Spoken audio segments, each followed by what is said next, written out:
अगर नाम जप कम हो रहा है मगर इष्ट गुरु जी धाम और लीला में आसक्ति है, तो महाराज जी ऐसे में आसक्ति का तात्पर्य है चित्त का जहां आसक्ति हो उसके चिंतन परायण रहना।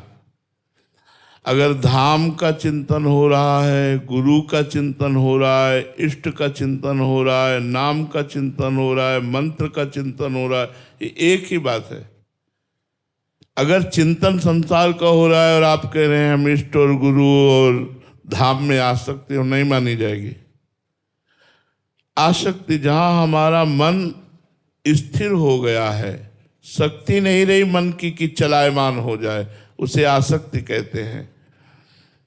हमारा मन वृंदावन का चिंतन कर रहा है, हमारा मन गुरुदेव की वाणी का, गुरुदेव के रूप का, गुरुदेव की चेष्टाओं का चिंतन कर रहा है, इष्ट के रूप का, इष्ट की लीला का चिंतन कर रहा है। बात एक ही है। नाम जप नहीं चल रहा, इष्ट चिंतन चल रहा है, गुरु चिंतन चल रहा है, धाम चिंतन चल रहा है। बात एक ही, चिंतन होना चाहिए। यदि चिंतन संसार का हो रहा है, चिंतन शरीर का हो रहा है, चिंतन भोगों का हो रहा है, और आप कहते हैं हम इष्ट धाम और गुरु में आसक्ति, तो नहीं मानी जाएगी।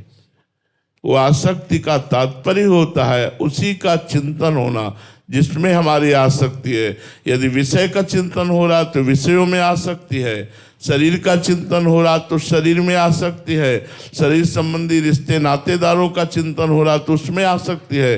धाम, इष्ट और गुरु का निरंतर चिंतन होना ही आसक्ति और भजन है।